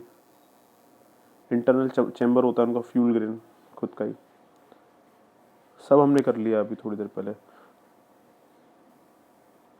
ये रिसेंटली यूज वाला है तो इसकी ज़रूरत नहीं है. विच of the following is a space craft. इनमें से स्पेसक्राफ्ट कौन सा है, तो कैसीनी पे क्वेश्चन रिपीट हुआ था 2-3 बार, तो दिस इज अ स्पेसक्राफ्ट। ठीक है, पहले भी आ चुका है। Next question, ISRO successfully conducted rocket test using cryogenic engine. Got it. अब ये कहाँ पूछा गया, कौन सी जगह हुआ, ये तो इट्स 2008 2014 के बाद में जब पैटर्न बदला है ना, उसमें क्वेश्चंस अलग हैं, थोड़े से अलग हैं, बट ये रिपीटेशन इन्हीं का ही है, इन्हीं से रिलेटेड है, तो ये पता होने बहुत ज़रूरी थे फंडामेंटल्स। जो फंडामेंटल हैं वो मैं आपको सारे करा रहा हूँ, जिनमें अप्रोचेस लगेंगी, ट्रिक्स लगेंगी, वो जब हम तब करेंगे जब हम 17 से लेकर 24 के क्वेश्चंस पेपर सॉल्व करेंगे, वो अलग से सीरीज लेकर आऊँगा मैं। इसी के कंप्लीट होने के जस्ट बाद में ले आऊँगा, जब ये सारे सब्जेक्ट्स कंप्लीट हो जाएंगे। Selene 1 the lunar orbiter mission belongs to which of the following, it's not required, वैसे वो जापान का था। Consider the following statements, the satellite ocean sat 2 launch by India helps in. अब देखिए ये उस टाइम पे रहा होगा, बट हेल्प्स इन पूछा है, तो इसमें भी अप्रोच लग जाएगी, नहीं भी आता है तो भी सॉल्व होगा, वो मैं सीरीज के अंदर कराऊंगा। यहाँ पर हम सिर्फ ओशन सेट से समझ लो क्या है, ओशनोग्राफी का सैटेलाइट है, सिंपल। Got it. तो ओशन से रिलेटेड जो जो चीजें होंगी वो करेगा, सिंपली ऐसे ही सोचना है, इससे ज्यादा नहीं सोचना, किसान के बच्चे हो इतना सोचना है और होगा, क्वेश्चन होगा। Estimating the water vapour content in the atmosphere, predicting the onset of monsoon, monitoring the, भाई ये तो बेसिक है ना, एक ओशन सेट से, ओशन सैटेलाइट से आप क्या उम्मीद करोगे, इतना तो करोगे ही, सिंपली डी पे जाओ, सिंपल सिंपल चीजें हो जाएगा। ये अप्रोच है, यहाँ अप्रोच लगानी है, नहीं भी पता तो भी होगा, बट वो अभी नहीं, बाद में। पहले आपको अच्छे से अपने फंडामेंटल्स क्लियर करने के, एक्चुअली में यूपीएससी पूछ क्या रहा है, कहाँ से पूछ रहा है, वो चीज़ें आपको पता होनी चाहिए। An artificial satellite, 2011 question, an artificial satellite orbiting around the Earth does not fall down. This is so because the attraction of the Earth. Question क्या है, एक आर्टिफिशियल सैटेलाइट है, ऑर्बिट कर रहा है अर्थ को अराउंड में, डज नॉट फॉल डाउन, और गिर नहीं रहा, this is because of the attraction of the, क्या है, अरे यार जब हमने अभी लॉन्च किया था रॉकेट, तो हमने उसको मोशन दिया था ग्रेविटी से आउट होने का, फिर वो एक लेग्रांजे पॉइंट पर पहुंचेगा जहाँ पे उसका वेट और इसका ये इक्वल इक्वल रहेगा, समझ में आ रहा है, जहाँ उसके वेट पे असर नहीं पड़ेगा ग्रेविटी का, इस तरीके से।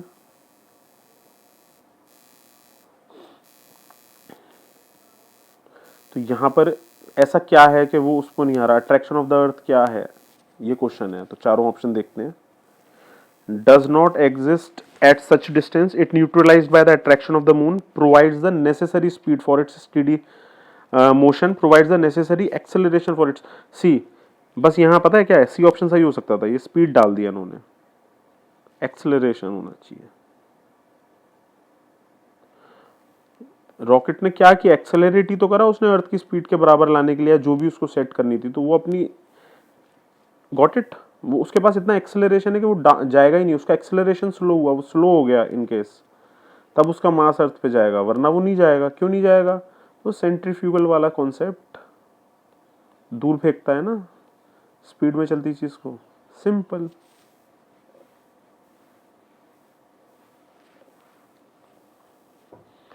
सेंट्रीफ्यूगल मीन्स सेंट्रीपिटल वाला जो इफेक्ट था, वो फोर्स।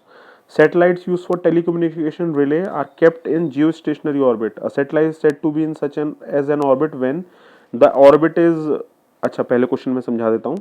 जो टेलीकम्युनिकेशन सैटेलाइट होते हैं वो जियोस्टेशनरी ऑर्बिट में क्यों रखे जाते हैं, या फिर वो रखे जाते हैं तो उसका मतलब क्या है, क्योंकि वो ऑर्बिट के जियोसिंक्रोनस होते हैं। ठीक है, ऑर्बिट सर्कुलर है, ठीक है, और अभी थोड़ी देर पहले बताया था कि अर्थ के ऊपर सिंक कर दिया जाएगा एक पॉइंट से, अगर अर्थ घूम रही है तो वो भी यही सैटेलाइट उसी के साथ साथ घूमता रहेगा। इसका मतलब ये नहीं है हमको दिखेगा कि वो हमारे सर के ऊपर रुका हुआ है, इंडिया के ऊपर है तो लगेगा कि इंडिया के ऊपर ही रुका हुआ है, बट वो चल रहा है साथ में। गॉट इट, इसी को बोलते हैं जियो सिंक, सिंक करना किसी चीज को, ये वही है। तो orbit is geo sync, yes the orbit is geo sink.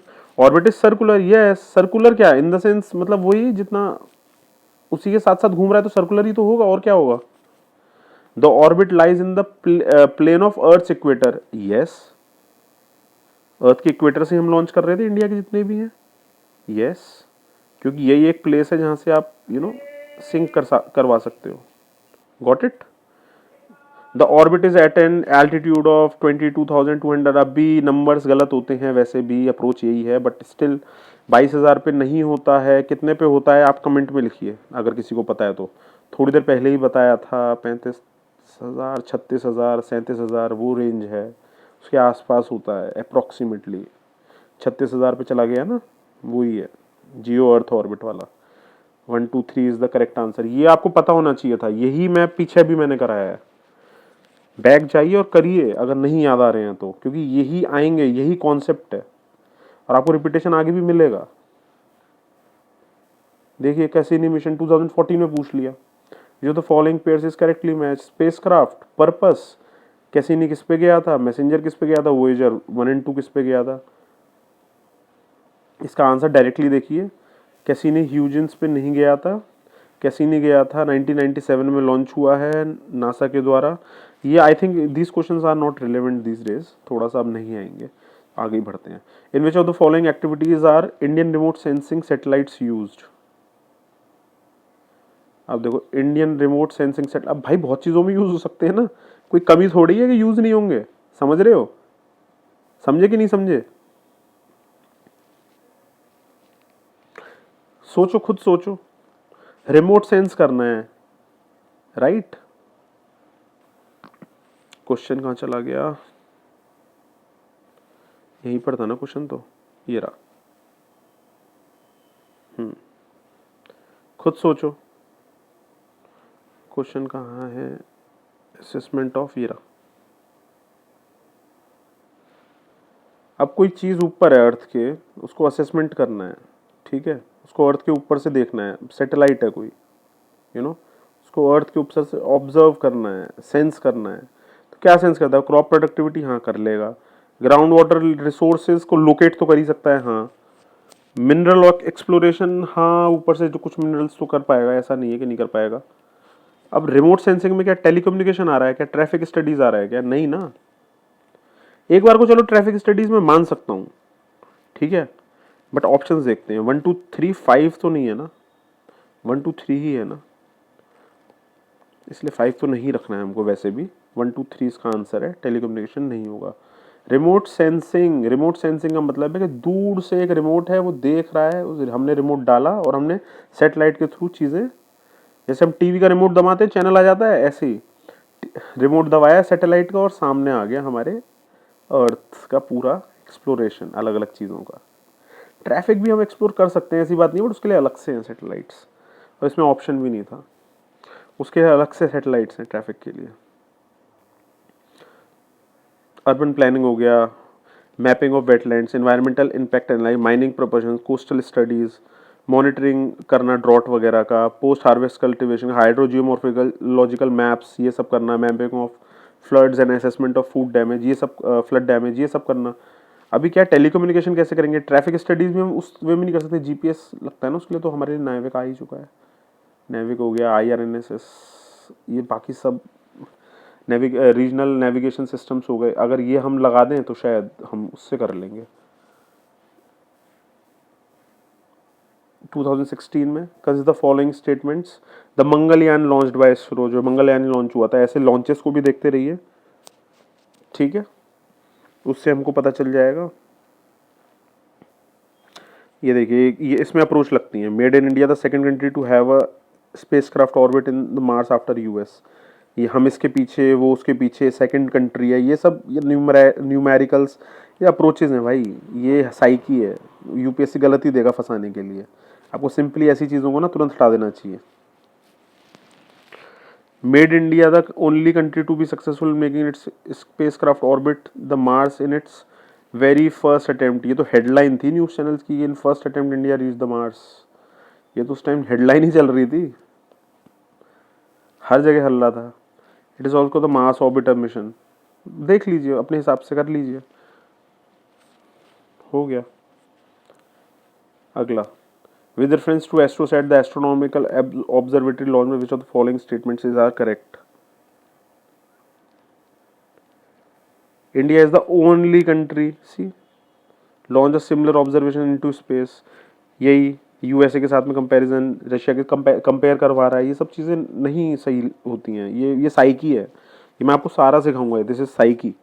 एसोसाइट is a 2000 kg। अब देखिए वजन में भी उसने कुछ, अब 2001 किलो होगा तो आंसर गलत हो जाएगा ना, क्या पता 2001 किलो हो। 1650 की जगह 1651 किलोमीटर की ऑर्बिट हुई तो क्या पता चल रहा है। तो इन चीज़ों में यूपीएससी गलतियां करवाता है, फंसाता है। तो यहाँ पे सीधे नाइदर कर देना है। This is the answer. Got it. ये नॉलेज बेस्ड नहीं है, ये अप्रोच बेस्ड है। साइकी पकड़नी है हमको, वो मैं जब पेपर सॉल्व करूंगा तब सिखाऊंगा। What is the purpose of evolve laser interferometer space antenna, eLISA project. अब देखिए इवॉल्व है, लेजर है, इंटरफेरोमीटर है, स्पेस एंटीना है। स्पेस का कोई एंटीना है, कोई ना कोई चीज़ स्पेस में से चेक करने के लिए होगा, या फिर यू नो डिटेक्शन के लिए होगा, या फिर कुछ ना कुछ चीज़ों के लिए होगा। तो क्या हो सकता है? न्यूट्रॉन्स को डिटेक्ट करना, gravitational waves. Missile defence system तो अर्थ के ऊपर है, तो ये तो पॉसिबल ही नहीं है। Effect of solar flares on our communication systems, ये भी नहीं। स्पेस की तरफ एंटीना डाला है, कोई कैमरा थोड़ी है, ये एंटीना है। एंटीना क्या करेगा? एंटीना ये तो टेलीस्कोप का काम है ना, न्यूट्रॉन्स को तो देखना। एंटीना का काम थोड़ी है, देख थोड़ी पाएगा। तो बचा बी। सिंपल सोचना है, ज़्यादा नहीं सोचना है कि ये लीजा क्या है। अब पता चल गया ना, डिटेक्ट ग्रेविटेशनल वेव्स। लगाओ टिक करो। अब दिमाग में सोचो, सिंपली सोचो, ज़्यादा परेशान मत हो, क्वेश्चन हो जाएंगे। With reference to India's satellite launch vehicle, consider the following statements. PSLV launch, the satellite useful for Earth's resources monitoring vehicle GSLV are designed mainly to launch communication satellites. Satellites launched by PSLV appear to remain permanently fixed in the same position in, देखिए PSLV में permanent क्यों होगा? As viewed from the particular location on the earth. Polar sync करेगा ना ये तो।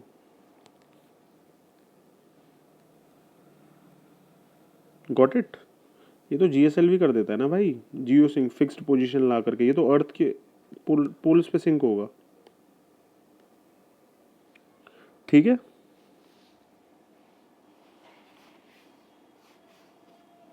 मतलब particular location से हम जब भी देखेंगे तो हमको अलग ही दिखेगा। कभी हमें ईस्ट में दिख जाएगा यहाँ से, कभी यहाँ से, कभी यहाँ से वेस्ट में दिख रहा है। तो पीएसएलवी तो ऐसे दिखता है। जब आप यहाँ हो, यहाँ हो, यहाँ हो, आप घूमोगे, पीएसएलवी आपको यहाँ दिखेगा, मतलब वो आपको घूमता हुआ दिखेगा। पीएसएलवी के जितने भी सैटेलाइट्स हैं वो आपको घूमते हुए नजर आएंगे, बट जीएसएलवी का आपको एक ही जगह पे दिखेगा, क्योंकि वो जस्ट नीचे ही है। साइकी समझ में आ रही है इस चीज़ की? साइकी नहीं है, ये नॉलेज है। जियो सिंक में ऊपर है तो साथ में घूमेगा तो स्टेशनरी लगेगा। एक्चुअल में ये घूम रहा है तो ये स्टेशनरी लग रहा है, बट वो नहीं घूम रहा है तो हम घूम रहे हैं, इसलिए वो घूमता हुआ हमको नजर आ रहा है। तो सेकंड ऑप्शन कैसे हो जाएगा? उसमें वो बोल रहा है पीएसएलवी परमानेंट फिक्स रहता है एक पोजीशन पे, तो सेकंड नहीं हो सकता। उसी को हटाओगे तुरंत तो वन ओनली या थ्री ओनली। तो GSLV MK3 is the 4 state launch one vehicle with the first and 3 stages one using solid Motors. And देखिए 3-4 स्टेटमेंट जहाँ मिला करके यूपीएससी पूछ रहा है ना भाई, इस मान लो हमेशा गलत निकलेगा। ये अप्रोच है। हटाओ इसे, हट गया। वन ओनली पे देखो, PSLV launch the satellite useful for earth resource monitoring. देखो सिंपल यूज, सिंपल बता रहा है, एकदम जर्नलिस्टिक स्टेटमेंट। जर्नलिस्टिक स्टेटमेंट है, सही है। इस तरीके से आंसर निकालना है। With reference to Indian regional navigation satellite system IRNSS, ये आ गया navigation satellites. Consider the following. IRNSS has 3 satellite in geostationary and 4 satellite in geosynchronous, geo sync के साथ में और जियो सिंक्रोसिटी के साथ में। ठीक है। IRNS covers India's about 5000। अब देखो इंडिया का 5500 square kilometre beyond its border, ये क्या मतलब चाइना भी कवर कर रहा है? फालतू के सवाल है ना। सेकंड हट गया, डालना ही नहीं है। India will have its own satellite navigation with the full global. अब देखो ग्लोबल कवरेज, सीधे यूएसए को टक्कर देना। उल्टे फुल्टे सवाल, उल्टी फुल्टी चीजें आएंगी, बिल्कुल भी नहीं होगा ये। Got it. अब देखिए इसमें पोजीशन का क्या है। इस इनके आंसर में ये जो इन्होंने ऑप्शन ए दे रखा है ना कि ये सही है, मैं I am not sure about it, because IRNS has 3 satellites in geostationary and 4 satellites in Jio synchronous.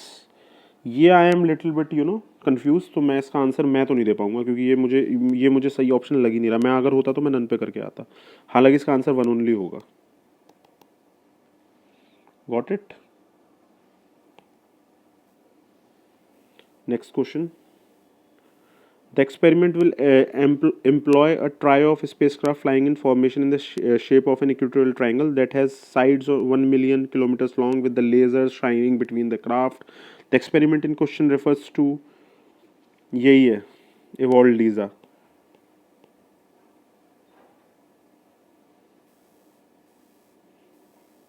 The evolved laser interferometer space antenna mission है, ठीक है।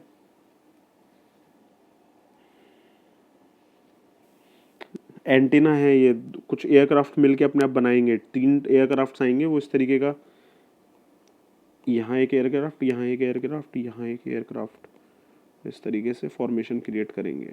ये बार बार उसी को पूछ रहा है घुमा घुमा करके, समझ में आया? ये ज़्यादा यूपीएससी को आदत नहीं है चेंज करने की, वो वही वही सवाल पूछता रहेगा बार बार। देखो पल्सार नेब्यूला सिफेड्स 2023 में आया, बताओ 2022 में क्या है? If a major solar storm reaches the earth, the following are the possible. अब देखिए रेडिएशन आ रहा है, रेडिएशन क्या क्या इफेक्ट करेगा? नेविगेशन सिस्टम को खराब करेगा, मैग्नेटिक फील्ड वाला रेडिएशन है ना ये, तो एमएनएफ वाला। सुनामीज को डर है कि इक्वेटोरियल रीजन, भाई इतना तगड़ा भी नहीं है, फर्स्ट तो होगा ही होगा। Power grids could be damage, yes. Intense अरोरास could occur over much of the अर्थ, एक बार को हो सकता है, अरोराज हो सकते हैं। Forest fires could take place over much of the, ये नहीं, देखिए ये गलत है, ये ओवर मच ऑफ द बहुत खतरनाक चीज़ें जो हो रही है ना वो it's not possible, orbits of the satellite could be disturb, या कुड बी, मे बी, ये चीज़ें हो सकती हैं, ओके। ये मच ऑफ द नहीं होगा। इंटेंस अरोरा क्या है? अरोरास क्या होता है? वो जो वेव्स सी दिखती है ना स्काई के अंदर, ऑस्ट्रेलिया साइड में या फिर थोड़ा कनाडा की साइड में, या फिर अलग अलग नियर द पोल्स, वो मैग्नेटिक फ्रीक्वेंसी टकराती है जब अर्थ के एटमॉस्फेयर से, तब वो क्रिएट होती हैं कलरफुल, आप देख लीजिएगा नेट पे गूगल करके। Short wave radio communication of the aircraft flying over polar regions could be हाँ ये हो सकता है। रेडियो कम्युनिकेशन हो गया, नेविगेशन हो गया, ये छोटी मोटी चीज़ें, तो इसका आंसर क्या आएगा? Option C. अब यही सेम क्वेश्चन, नेबुला क्या है? अभी थोड़ी देर पहले पढ़ा था नेबुला क्या है। पल्सार क्या है? पल्सेट करने वाला, याद आया कुछ? याद आया? Neutron star that are formed when massive stars run out of the fuel, ऐसा कुछ था क्या? नहीं, ऐसा तो नहीं था। अभी बताया था कि पल्सर पल्सेट कर रहा था, पीछे जाओ फिर से चेक करो। पल्सेटिंग, रेडियो फ्रीक्वेंसी, वो मैग्नेटिक फील्ड हैवी वाला, that's Pulsar. Got it? Supernova के बाद में आता है ये न्यूट्रॉन स्टार के बाद में कोलैप्स करेगा supernova sorry that are formed when massive star से। सुपरनोवा के बाद में न्यूट्रॉन आया, इसके बाद में ये वन ऑफ द टाइप्स है पल्सर, इसमें रेडिएशन आता है, ये जब ठंडा पड़ने लगता है तब का है ये। Got it? नेबुला क्या है? Nebula are giant clouds of dust and gases in space, some form from dying stars and other when new stars are forming. Got it? Dust और गैस के स्पेस में जाइंट क्लाउड्स हैं, ठीक है। या तो कोई स्टार मर रहा है तब बन गया, या फिर कोई नया स्टार आया तब बन गया। Got it? और ये सिफीड्स, मेरे को तो इसका मैं सिफीड्स ही बोलता हूँ, और किसी को अच्छी प्रोनाउंसिएशन बताओ तो प्लीज़ कमेंट में लिख दीजिएगा। Stars that brighten and dim periodically, okay, जो स्टार्स ब्राइट करते हैं फिर डिम हो जाते हैं, फिर ब्राइट करते हैं फिर डिम हो जाते हैं, फिर ब्राइट करते हैं फिर डिम हो जाते हैं, फिर ब्राइट करते हैं फिर डिम हो जाते हैं, पीरियोडिकली, एक पीरियड में। आगे के लिए लर्निंग अच्छी है। तो हमको दो चीज़ें तो अच्छे से पता थी कि पल्सार तो ये नहीं है, तो पल्सार जैसे ही हम हटाते तो हमारा काम हो जाता। दूसरा, नेबुला का stars which brighten and dim periodically. अब देखो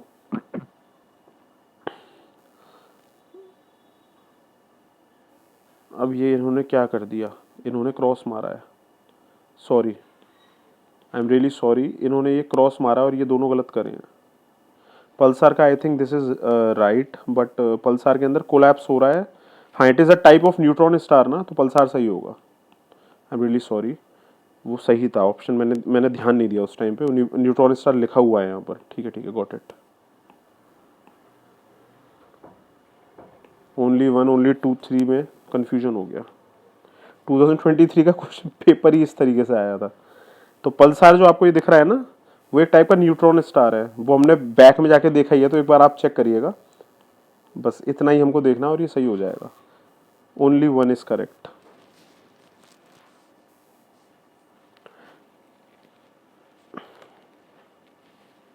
next question, which of the following countries has its own satellite navigation system.